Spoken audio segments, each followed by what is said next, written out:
안녕하세요. 한국에너지기술연구원 FEP 융합연구단 운영팀장 최준규입니다.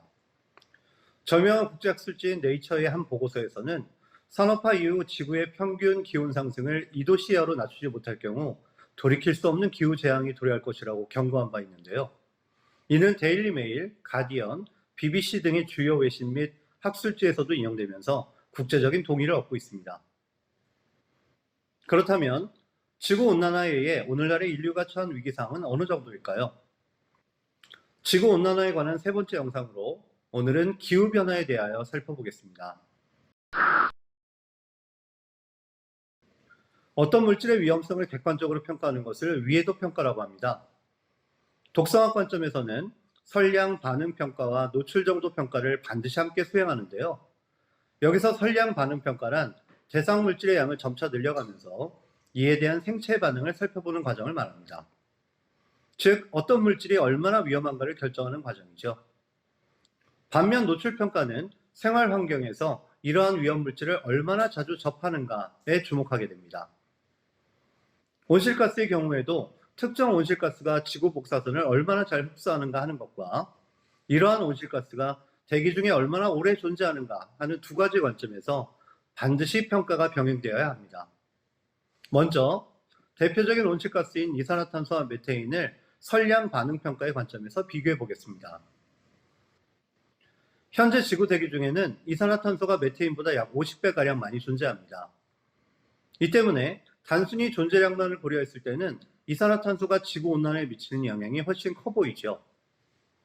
그러나 이들의 지구 복사선, 즉 적외선 흡수 능력을 비교해보면 상황이 달라집니다. 비록 존재량은 상대적으로 적지만 메테인의 적외선 흡수 능력이 이산화탄소보다 20배가량 높거든요. 노출평가의 관점에서는 어떨까요?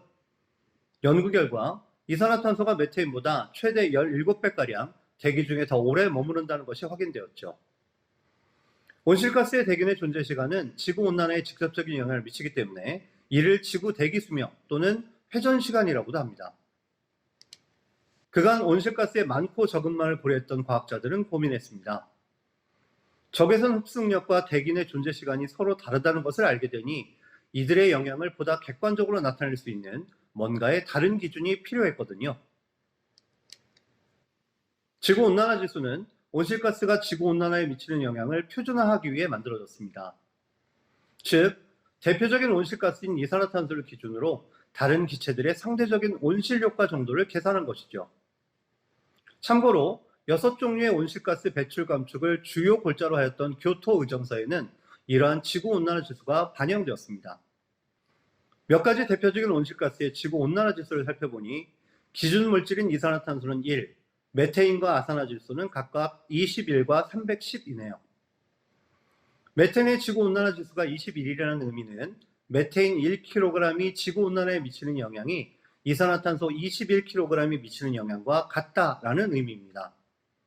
즉, 지구온난화 관점에서는 메테인이 이산화탄소보다 21배 더 강력하다는 것이죠.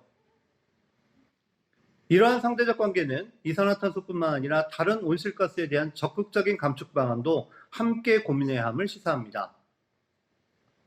그렇다면 이들의 급격한 증가로 인해 인류가 직면하게 된 위기 상황에는 어떤 것들이 있을까요? 위성 관측이 시작된 1970년 이래 북극해 빙하의 양은 지구온난화의 영향으로 최소 40% 이상 감소했습니다. 2018년 9월에는 빙하량이 최소치를 다시 갱신했는데요. 그림에서 노란색으로 표시된 여름 평균치와 비교할 때 흰색으로 촬영된 빙하량이 크게 줄었음을 쉽게 확인할 수 있죠. 이렇게 빙하가 녹게 되면 북극 생태계는 큰 위협을 받게 되고 해류와 대기 순환에도 이상이 발생됩니다. 폴라 보텍스라는 제트 기류가 있는데요. 북극 상공을 감싸고 빠르게 회전하면서 마이너스 40도씨에 이르는 찬 공기가 내려오는 것을 막아줍니다. 이들의 안정성을 결정하는 요인은 매우 다양하지만 북극 지방과 중위도 지방의 온도와 기압 차이가 주된 영향을 미치죠. 그런데 지구온난화로 북극 지방의 온도가 상승하면서 이러한 온도 차이가 점차 줄어들게 되었습니다. 게다가 해빙의 여파로 수증기의 양이 증가하면서 북극 상공의 습도도 상대적으로 높아지게 되었죠. 결국 폴라 보텍스가 더 이상 안정된 형태를 유지하지 못하고 점차 세력이 약해지면서 남하하는 모습이 관측되었습니다.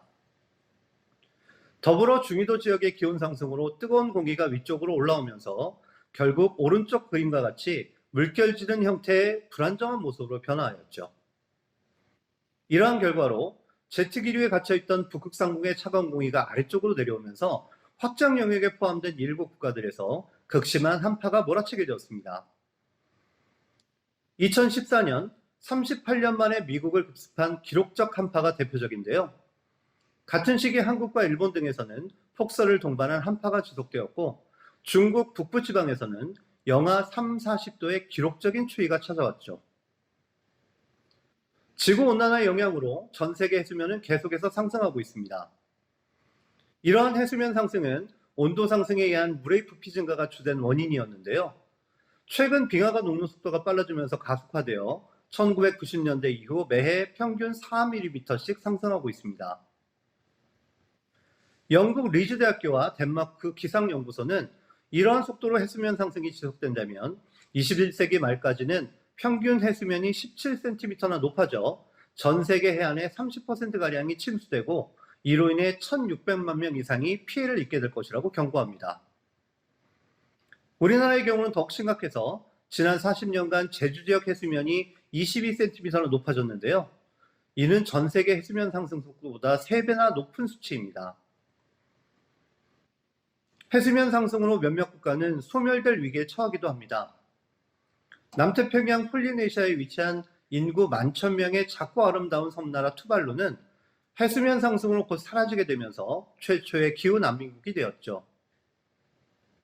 우리나라의 경우 매년 전 세계 평균치보다 높은 5mm씩 해수면이 높아지고 있어서 오는 2100년에는 국토의 4% 이상이 침수될 것으로 예측됩니다. 대기 중의 이산화탄소는 대양에 흡수됩니다.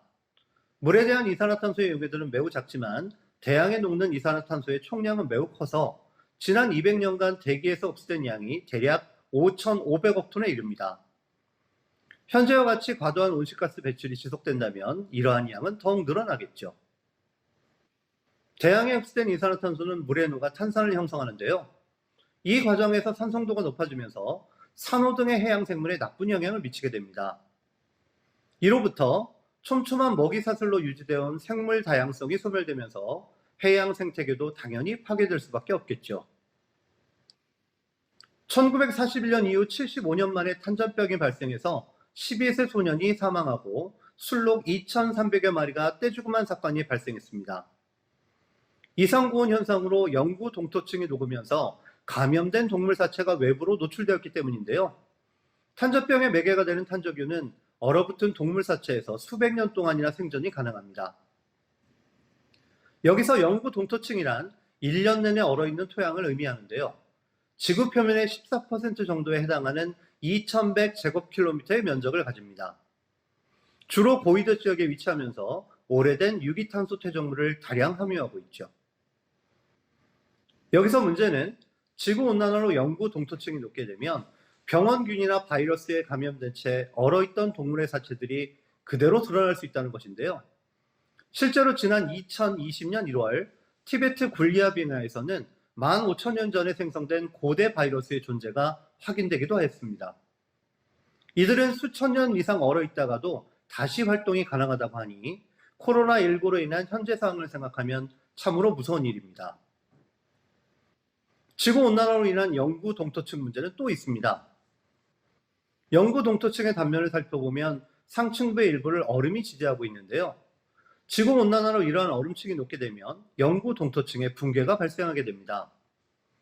그런데 영구 동토층의 일부는 최후 빙하기의 잔존물로서 대기 중에 이산화탄소로 존재하는 탄소량보다 최소 2배 이상의 탄소를 보유하고 있기 때문에 이들이 이산화탄소나 메테인 등으로 배출된다면 대기 중의 온실가스 농도는 한층 증가할 것이고 이에 따라 지구온난화가 증폭되는 악순환이 반복될 수 있습니다.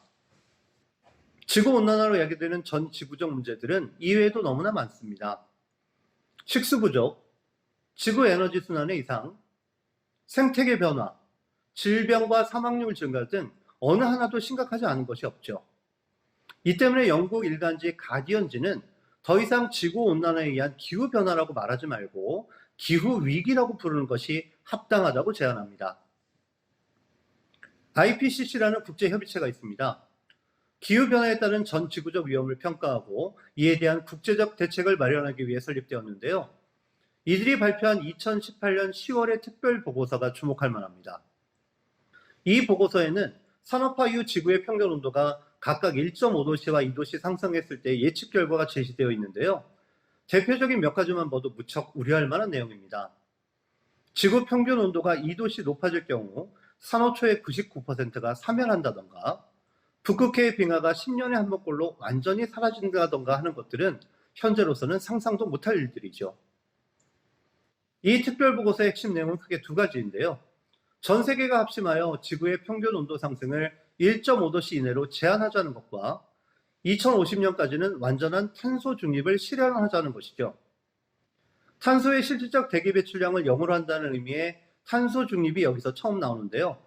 이후 세계 각국은 앞다투어 여기에 동참하여 2020년 4월 현재 약 120여 개국이 탄소 중립을 선언하거나 추진 중입니다.